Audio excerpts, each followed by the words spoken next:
Hi, and welcome back to Cannon Fodder, the channel for Arsenal fans all over this world. Welcome back to another segment of Arsenal transfer news, guys. As usual, before we get into this one, make sure you subscribe. Hit the bell notification button so you can receive all the latest news right here. Now, whilst judgments and assessments of former Newcastle target and European winner Villarreal manager Unai Emery appears to have changed since Arsenal's sack in November 2019, not many can question the emergence of one of signings that he recommended to the club on two separate occasions, both of which were ignored. After two tumultuous seasons with PSG, was keen on reuniting with one of his former players, Christopher Nkunku, in North London. At the time, he was deemed to be one of the brightest young players coming through the ranks at the Parc des Princes, and despite amassing 42 League One appearances in 2 seasons, chances of elevating his status from squad player to regular starter ahead of the likes of Kylian Mbappe, Di Maria and Neymar remained limited. He was still appreciated by both Unai Emery and his successor Thomas Tuchel, but understandably the majority of his appearances came from the bench and in cup competitions. As a lover of football, Nkunku was simply keen to play regularly after a taste of first-team action, and he was, therefore willing to explore a move away from the PSG.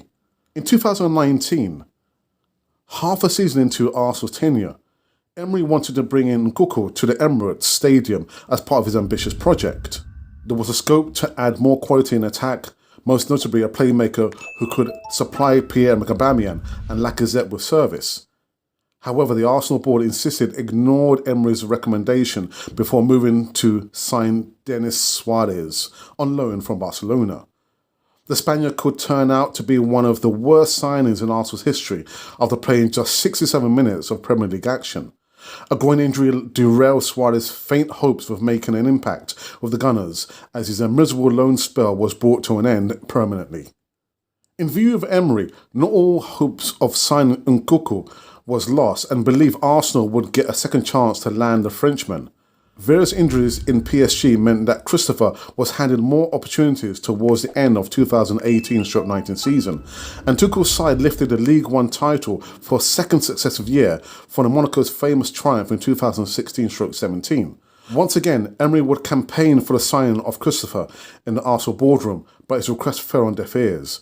In the back room, RB Leipzig were wasting no time at all as they moved to conclude an undisclosed transfer understood to be worth £12.5 million for Christopher's signature. So there's another sign that went by quickly by Arsenal. What could have been, what might have been if we did actually sign Christopher Nkunku? Put your comments in the box below. We go onwards and upwards, and you have been listening to Cannon Fodder, the channel for Arsenal fans all over this world.